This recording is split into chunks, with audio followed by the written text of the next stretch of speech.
क्या आपने कभी सोचा है जिस प्रेम के बिना दुनिया अधूरी है, उस प्रेम के देवता का अंत कैसे हुआ?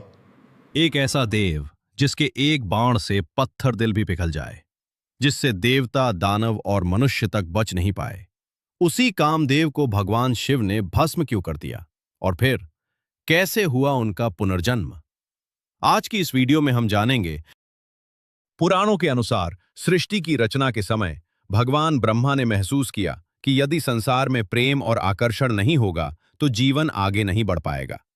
तब भगवान ब्रह्मा के मन से उत्पन्न हुए एक दिव्य पुत्र कामदेव।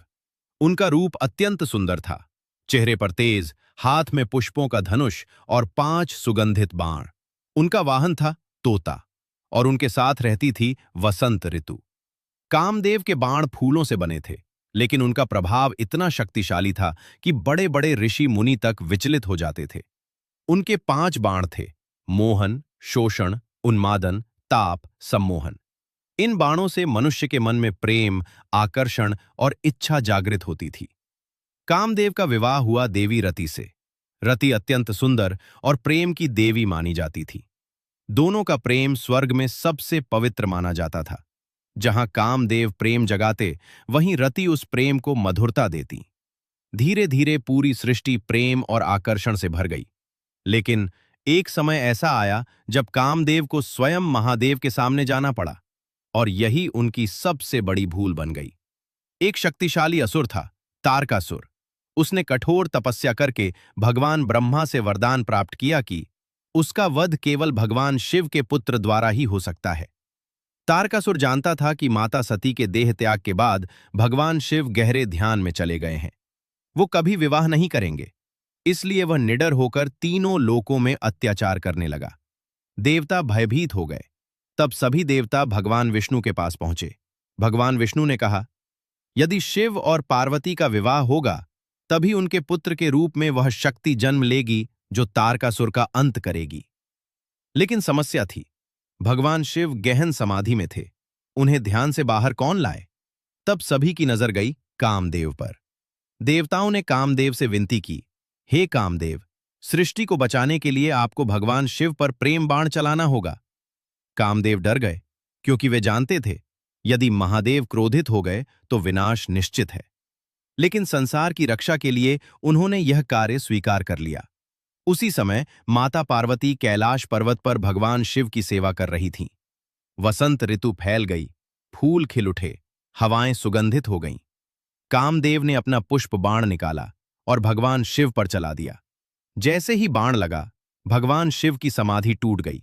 उनकी आंखें खुली और अगले ही पल उन्हें समझ आ गया कि उनकी तपस्या भंग करने का प्रयास किसने किया है। भगवान शिव क्रोध से भर उठे। उनके तीसरे नेत्र से भयंकर अग्नि प्रकट हुई। उस अग्नि की ज्वाला इतनी भयानक थी कि देखते ही देखते कामदेव वहीं भस्म हो गए। पूरा स्वर्ग कांप उठा। देवता भयभीत हो रति को यह समाचार मिला तो वे विलाप करने लगीं। उन्होंने महादेव से प्रार्थना की, प्रभु, मेरे पति ने यह कार्य स्वार्थ के लिए नहीं, सृष्टि की रक्षा के लिए किया था। रति के आंसू देखकर भगवान शिव का क्रोध शांत हुआ। तब उन्होंने कहा, कामदेव शरीर रूप में नहीं रहेंगे, लेकिन वे हर जीव के मन में अदृश्य रूप से निवास करेंगे। तभी से कामदेव को अनंग कहा जाने लगा, अर्थात बिना शरीर वाला। कामदेव के बलिदान के बाद भगवान शिव का ध्यान माता पार्वती की ओर गया। माता पार्वती ने वर्षों तक कठोर तपस्या की। अंततः भगवान शिव ने उनका प्रेम स्वीकार कर लिया। दोनों का दिव्य विवाह हुआ और बाद में जन्म हुआ भगवान कार्तिकेय का। कार्तिकेय ने आगे चलकर तारकासुर का वध किया। इस प्रकार कामदेव का बलिदान सफल हुआ। लेकिन कहानी यहां समाप्त नहीं होती।